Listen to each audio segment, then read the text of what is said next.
গোলাগুলি শুরু হয়েছে মানে শেখ কামাল এবং সুলতানের তরফ থেকে উপরের থেকে, এবং ওই নিচে একজন লোক মারা গেছে, আরো হয়তো দুই একটা ওয়ান্ডেড হয়েছে। এইসব দেখে অন্যান্য সিপাহীরা খেপে গেছে, বলে যে শালার গোষ্ঠী সুদ্ধা শেষ করে দেয়। গোলাগুলির আওয়াজে ওই গেটে দিয়া বাই দ্যাট টাইম অন্যান্য লান্সারের লোকজন যারা আসছে তারাও মানে ঢুইকে এসে একেবারে মানে পাগলের মতো হয়ে গেছে। তারা গুলি পাল্টা গুলি দিয়ে, এবং মুজিব উনি নিজে অনেক বড় লোক, লম্বা চড়া, আর গুলি ওই মুজিবের গায়ে লাগছে সবগুলো, নিচের থেকে গুলি করছেন, and he fell down.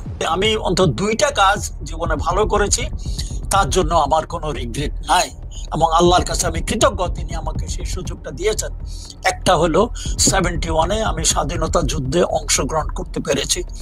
দ্বিতীয়, 15ই আগস্টে দেশকে উদ্ধারকারী যে সূর্য সন্তানরা ওই ঘটনাটা ঘটেছে তাতে আমি সংস্কৃত হতে পেরেছি। এই জন্য আমি দুইটা কাজের জন্য নিজেকে আমি গর্বিত মনে করি। শুক্রবার রাতে সাংবাদিক ইলিয়াস হোসেনের ইউটিউব চ্যানেলে এক সাক্ষাৎকারে এসেছিলেন মহান মুক্তিযুদ্ধের শ্রেষ্ঠ সন্তান বীর প্রতীক লেফটেন্যান্ট কর্নেল অবসরপ্রাপ্ত রাশেদ চৌধুরী। মুক্তিযুদ্ধে শহীদ হয়েছে 3 লাখ এবং শেখ মুজিব দুর্ভিক্ষ বানিয়ে হত্যা করেছে 15 লাখ মানুষ। এমনই সব তথ্য দিয়েছেন স্বাধীনতা যুদ্ধের সাহসী এই যোদ্ধা।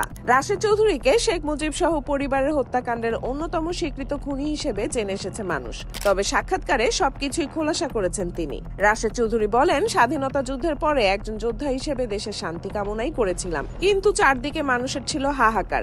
এমন স্বাধীনতা তো আমরা চাইনি। শেখ মুজিবের সরকার ছিল দুর্নীতিগ্রস্ত, চারদিকে চলছিল লুটপাট। ৭৪-এর দুর্ভিক্ষের ফলে দেশটা আরো বিপদের দিকে ধাবিত হয়, অথচ শেখ মুজিব ও তার দুর্নীতিবাদ সরকারের কোনো পদক্ষেপ বা প্রতিক্রিয়া ছিল না এ ব্যাপারে। দুর্ভিক্ষে কত লাখ যে মানুষ মারা গেছে তার প্রকৃত হিসাব নেই, তবে 3 লাখ মানুষ মারা গেলেও দুর্ভিক্ষে আনুমানিক 15 লক্ষ মানুষ মারা গেছে।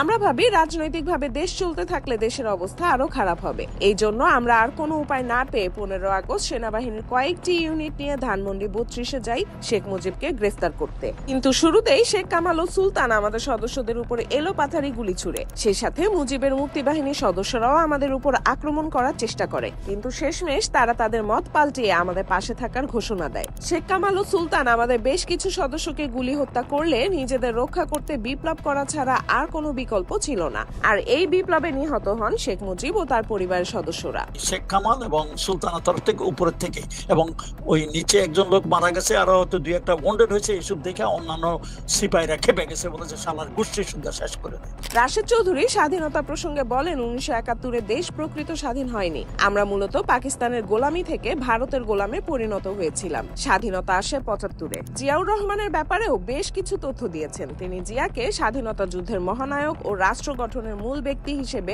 আখ্যায়িত করেছেন।